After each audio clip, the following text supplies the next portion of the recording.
Hindi ko naman maintindihan kung bakit nagpapauto ka sa Patrisyang yon.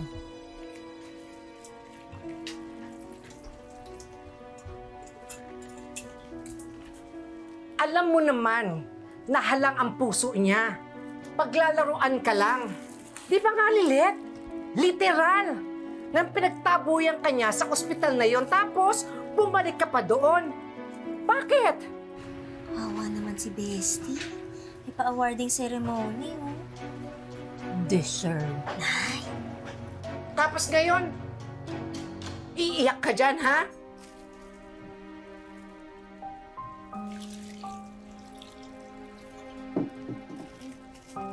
Ninang kayo po yung naiiyak eh. Hindi, ha? Lilit naman. Alam mo, sa tuwing nasasaktan ka, mas nasasaktan ako para sa'yo, anak. Alam mo ba, itong puso ko, parang minamartilyo, binobuldoser, dinadaganan ng mundo.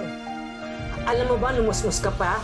Para kung tanga na kinakausap ko ang Diyos, na kung pwede sana, i-rewind na lang niya lahat ng pangyayari sa buhay mo. Kung pwede sana, ibahin niya ang takbo ng mundo. At sana, kung pwede, isa na lang ang magulang ng tao. At sana, Lilet, ako na lang yun.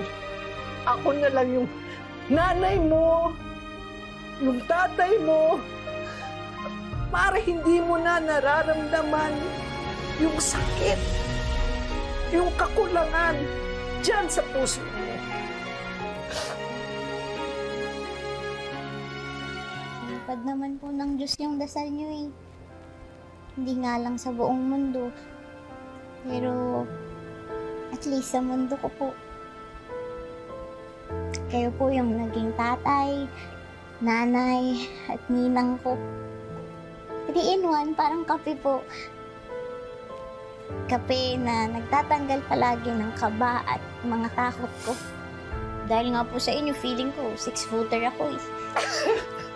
At hindi ako pwedeng kayan-kayanan lang ng iba dahil lahat kaya ko.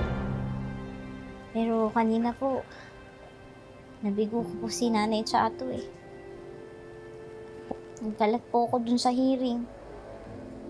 Tapos nasaktan ko pa po si Bonnie kasi kung ano-ano yung mga paratang ko sa kanya. Nag-aalala na nga po sila sa akin ni Kurt eh. Akala ko po kasi talaga kaya ko. Anak, tulungan mo ako. Iabot mo sa akin yung ice water para maidala ko na sa ref.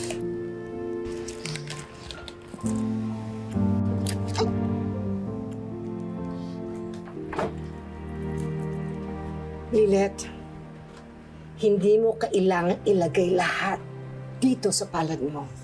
Nung nahihirapan ako, di ba? Nandyan ka. Minuksan mo ang palad mo para sa akin. At anak, kahit gaano kaliit yung mga kamay mo, malaki ang naitulong yan sa akin. Alam mo, minsan, yung mga tao na laging tumutulong, nangangailangan din sila ng tulong ng iba. At hindi masama yun. Okay?